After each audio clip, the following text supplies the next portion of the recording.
Hey there, homeschooling supermoms. I'm Susan, one of your administrators, and this I'm is Devin. Devin over at Homeschool House Calls, professional home educator. We are so excited that you've joined us this afternoon because we are going to talk about homeschool consistency, finding your groove, which sometimes can be a tough thing to do. So, It is, and I think we all have trouble with it. absolutely. It doesn't matter how old your student is or how long you've been homeschooling. Sometimes, even if you're a seasoned mama, your groove can get off balance and then we need to get it back on track.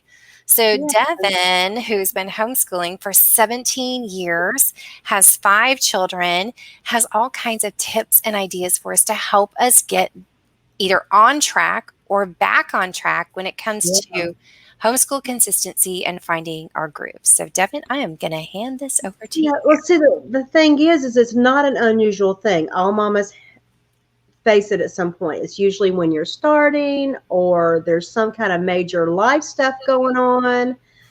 You have a kid moving from elementary to middle school to high school. I mean, If you it have kids, happens. it does. And if you have kids moving from more of a parent led, instructor led program to more independent learning, Yeah. that it can happen then too. Yeah, so it has a lot. So I have some here. Look here. I was very organized today. There's Yay. your name. I just waited too long to do it. So anyway, so the first thing is to take a deep breath and relax. It's okay. We all do this, and if a mama looks like she always has it together, she doesn't.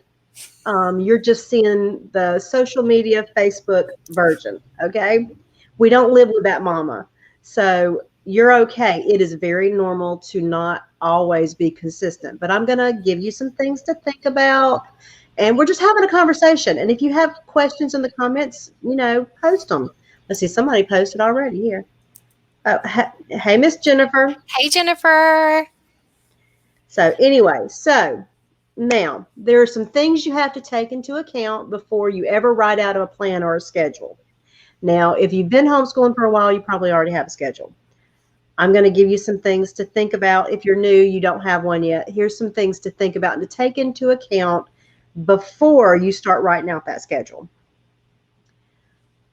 The first thing you got to do is to be realistic with yourself. Don't don't think you can overcompensate because you're super mom.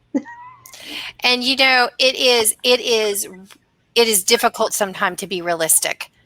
I It mean, is sometimes we very, load very up hard. our plans too full and we think we can accomplish it, but sometimes we can't. Yeah, and that's normal. That we all do that.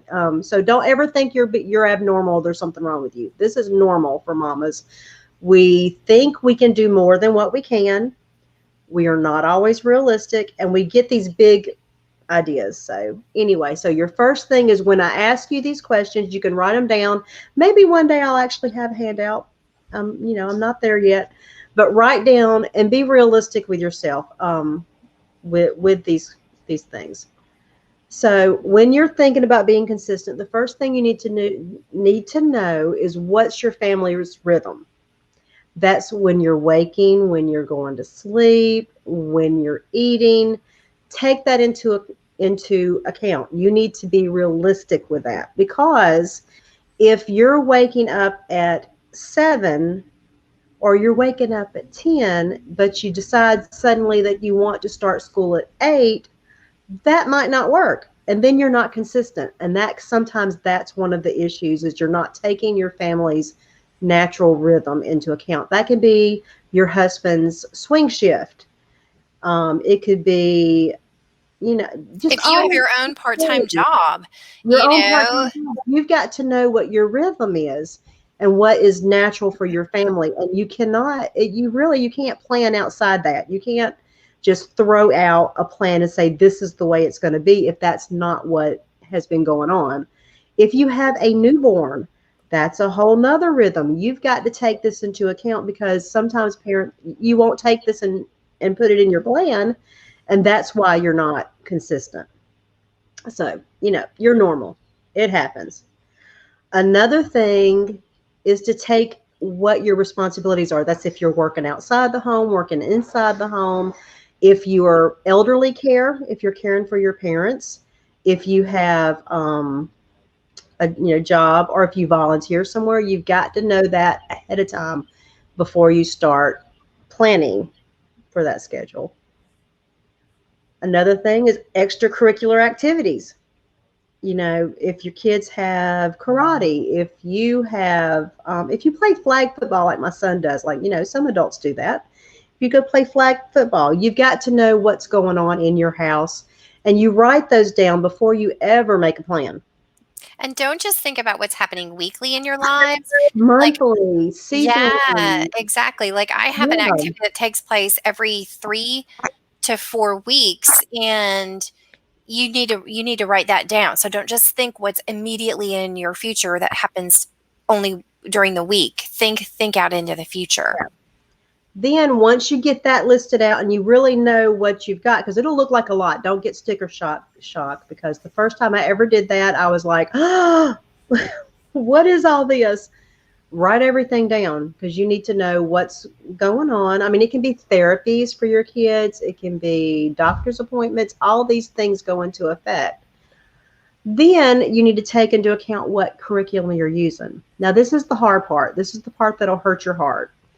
If you have so many responsibilities and extracurricular activities that it's not jiving with your curriculum, you may need to look for different curriculum, or you may need to change your responsibilities and your extracurricular activities. That's just a season of life. That doesn't mean it will always be that way. It's like if you're, and most curriculum, most extra, start.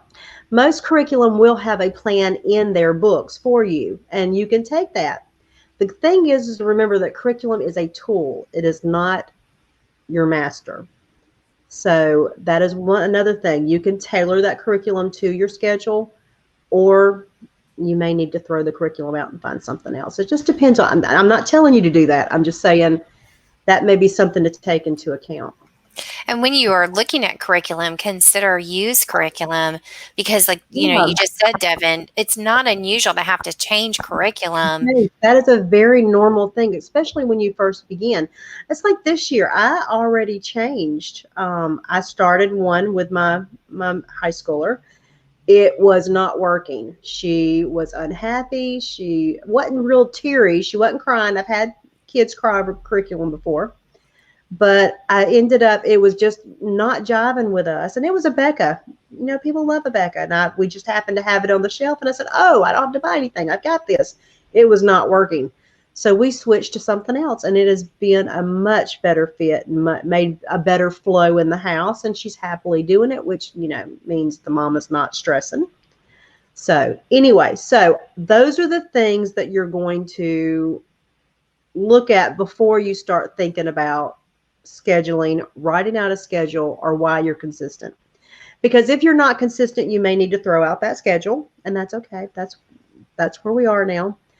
When you think about scheduling, you've got block scheduling, which is what I use to a large degree, and then you've got loop scheduling, which is a little bit more gentle and works really well with small children. There's a few others, but those are the two that we're talking about because that deals with your day-to-day life. When you go and you go Google scheduling for homeschoolers, you're going to get a big list, and some of them are not for your day-to-day. It's for the year. It's like showing 6 weeks on, 1 week off, year round. That's a whole different type of scheduling. That's your whole year. When you're talking about day-to-day, it's usually block or loop. With us, we make a checklist, and my teens, I don't even tell them when to start, when to stop. They just have to have their stuff done by the end of the day. Really, and when they get up into high school, they have to have it done by the end of the week. I let them juggle themselves because I'm trying to teach them to manage their calendar. It's not pretty when they don't get it done. They tend to lose activities. They lose their fun stuff on the weekend, and they have to make up the work because that's what happens when you work in the real world. You have to make up the work before it's due. So that's what we do. But Yeah, and I wanted to mention something on that. That's stuff that we did in the older years. Was more independent work Mhm. to get their work accomplished. And there are times that it does happen where your kids get off whack. Which one of us doesn't get off whack, right? So instead of getting upset with them, use it as a life lesson Yeah. and help them to get back on track. Because again, it happens to all of us in And adult we do that. land, and so just use it as a life lesson. Yeah, and yeah, with Cole got like a month behind the year I had the baby. I was mad and I did not handle it well. I can't go backwards and fix it, but I've learned with my girls. I'm like, okay, so you're behind. Like my middle schooler is a little behind, a couple of weeks. And so I said, well, you're behind. To catch up, how can we do that? And so we just worked through it. We had business. We actually had business meetings on that. I think that's Excuse a me, on really great Wednesday. idea. We did ours on That's, Sundays, yeah, that's and what we do. so a lot of times when you're doing that independent learning, don't think that you just off they go. You do need to have Yeah, those you have to be check-ins. very, yeah, you have to have check-ins. I had with my middle schoolers about twice a week. We check in about twice. My high schooler, my freshman, we check in about twice a week. And if she needs me, she knows that she has to come find me, like I'm the manager. So, Absolutely. Absolutely. so So we you do those have check-ins, and then if they fall off sync, there's nothing wrong with checking in on a regular basis to get them back on track, because yeah, I know I've got one that just stresses out when they get off schedule, and I think you've got yes, I at do least too. one of those too. And Yeah. help to reduce that stress, because life Mhm. is too busy. And if we can reduce that stress for our young ones, our kids, Yeah, when and I say our young that's ones, I'm talking about high schoolers too. Help. yeah, and I don't do this with my littles. My littles would not be able to handle this. Little ones, I'm right up. I'm up their butt. That's not a nice way to say it, people. But I mean, I'm like on top of them. This one, I'm teaching them to handle their load and keep on track and keep. And surprisingly, Cole is in college and he has done fabulous. So I've been very pleased, and I wish I had started that earlier with him.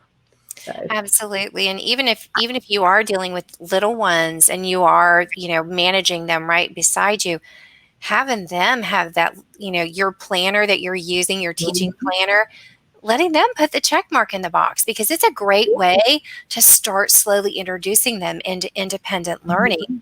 I mean, the great way to feel accomplished. Especially when you have a lot of children, you have to move them toward independent learning. Absolutely.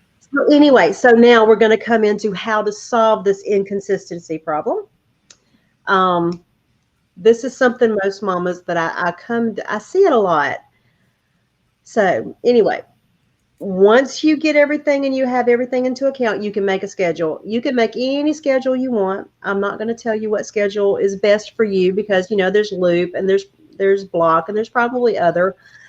When my kids were little, I had a checklist, and I had it like listed out where each kid had the computer at different times. If you want something to teach you to schedule, I highly recommend Manager of Their Homes. It is by their last name is Maxwell. They've been out. These books have been out forever. I bought this like when I started homeschooling. I would reread it every year. They're the ones that taught the Duggars. If you watched the Duggars back in the day, they taught the Duggars how to schedule. So it is fabulous if you want to read something on scheduling. I'm not going to teach you how to do that. What I'm going to tell you is how to be consistent.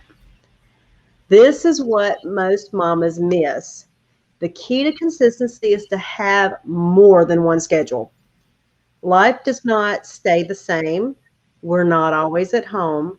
You've got to have alternative schedules. You've got to have plan B, plan C, plan D.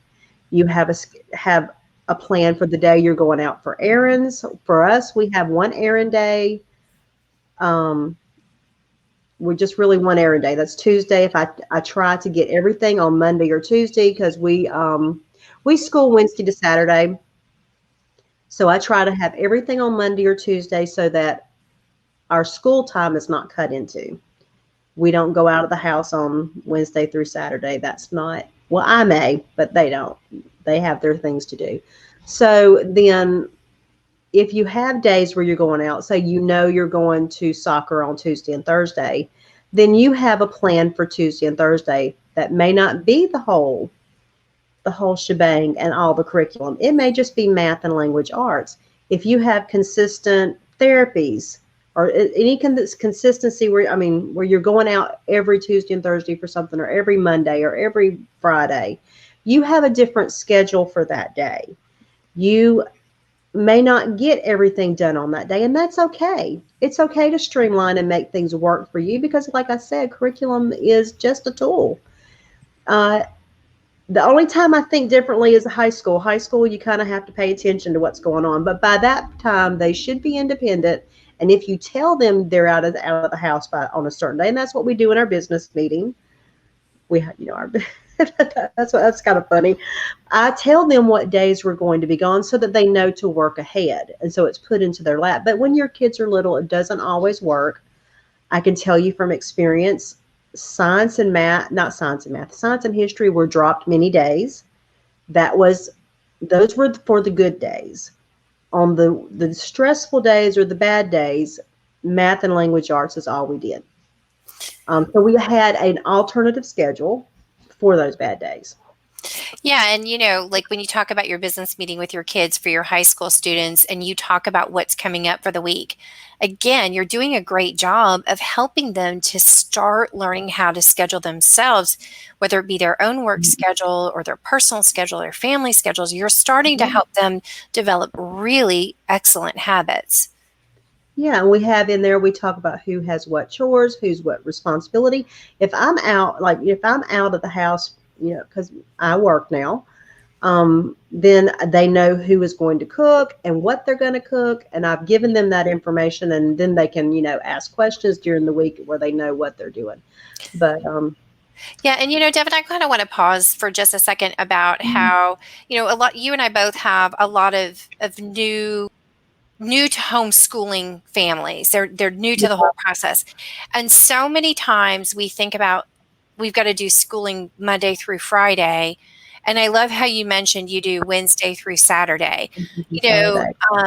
I did a survey in my group where, some people do Monday through Thursday. Some people do Monday through Thursday and every other Friday. I mean, there's all different ways you can do schedules. Some people do homeschooling at night. People sometimes there are two parents that work and they work different shifts, and they work that out too. So I think that one thing that's really for me, when I first started homeschooling, it was a hard thing for me to get out of this mindset that I've got to do this Monday through Friday, and we start at 7:30 and we end at 3:15, and so just understand that it doesn't have to be that way. No, you can make it work for you, and you can make curriculum work for you, and that's the key to keeping things consistent, is to making sure you're realistic and that you have that plan B, because things happen and it's important. And rolling with the punches. One year we did Wednesday through, let's see, what did we do? Tuesday through Thursday. One year it was the big girls had robotics on Friday. They had piano on Monday. So on Monday and Friday, they would do math in the morning, and that was the only thing they had time for. Because when you have multiple girls in piano, it's like you're there 2 or 3 hours at the piano, just, So then I would do errands, being the baby. But so that's just thing, you have to roll with the punches and take things that it doesn't have to be 8 to 5 or 8 to 3 or 8 to 1. You can make it work for you. And then once you work with your family's rhythm, then you're going to be able to be consistent. The other thing that we did that worked really well for us is that sometimes we would have to go places and schoolwork wasn't done, or we were waiting on another child to do an activity. We did a green folder, because to us green means go. So we would do a green folder of work that needs to be completed. And anytime that we needed to go somewhere or wait on somebody in a music lesson or something like that, we would take our green means go folder with us.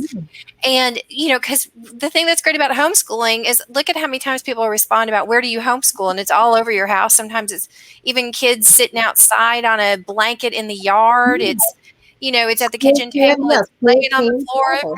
Yeah, it's and so schooling can take place anywhere. And while you're waiting on siblings finish doing their activities, you take that green folder with you, and they can do that work. Or if they need one-on-one time with mama and they have questions, and the other child is doing their music lesson or whatever, their gymnastic lesson or whatever they're involved in, that's a great one-on-one time for you Yeah. as a parent to coach your child to help them out. So just some Yeah, ideas. there. I mean, there's a whole. You can go Google. What do they call it? Road schooling. You can Google road schooling, and there's lots of people who will pack a bag and take it, and they're still doing school. You can make it work.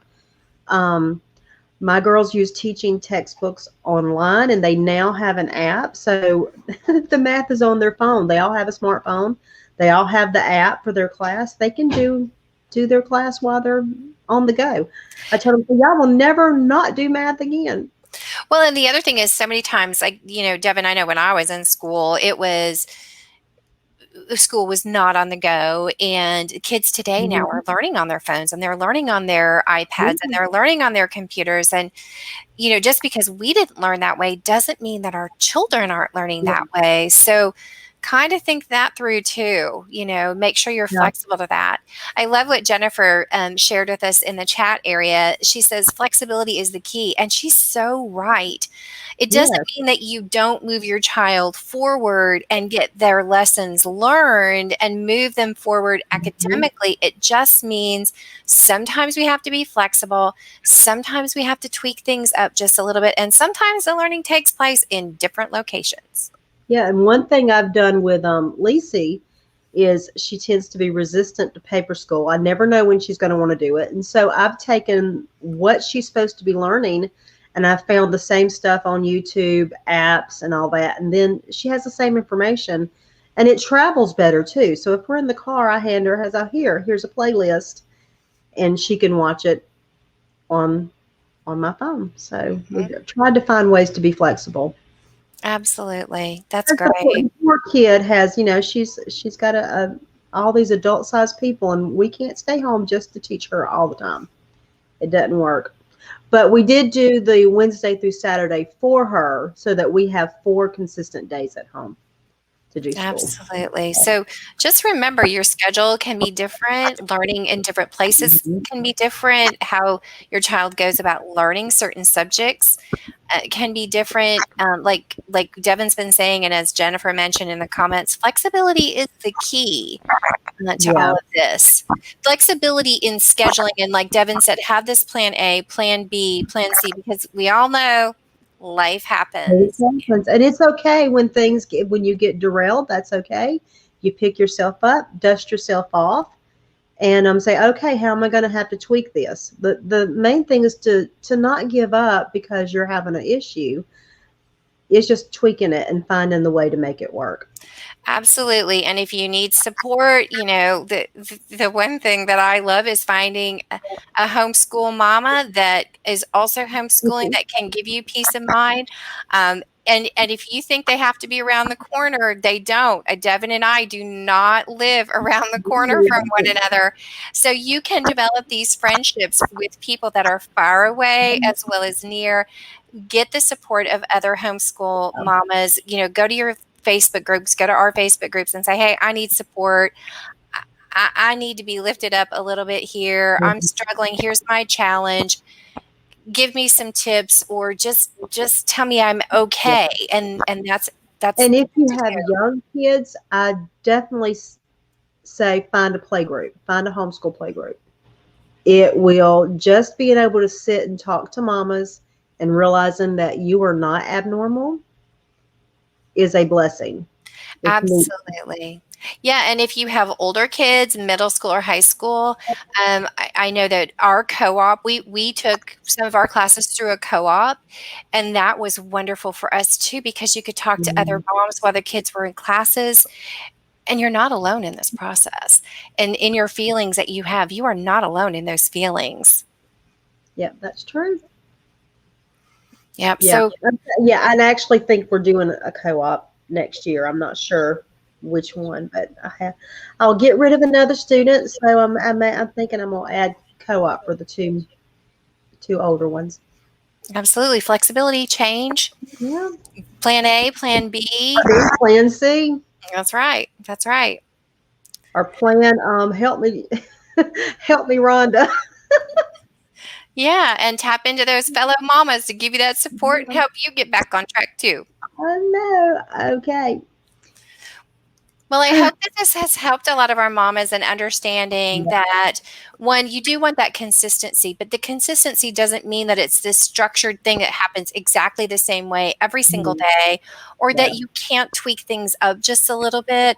Like Yeah. Devin laid out some really good steps for you, as in look at what you've got coming up and work to lay those things out, and don't just have one plan, have a fallback plan, and then always, of course, look for support from your fellow homeschool mamas Yeah. or Well, it parents. was fun. I enjoyed this topic. When when I had a mama ask me to do this topic, I thought to myself, I don't know anything about that, but I found some stuff. So anyway, I Well, hope thank it you, helps. Devin. I think it's been I hope great. it helps. I hope she watches. I need to make sure she sees this, and I hope it helps. So Yeah, thanks. Yeah, it was wonderful. Great information. Jennifer, thanks for joining us, and thanks for your hello, I'm here information that for. you shared with us.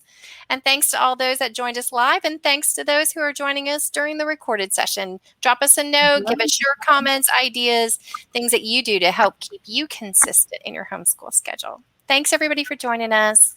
Bye. Bye.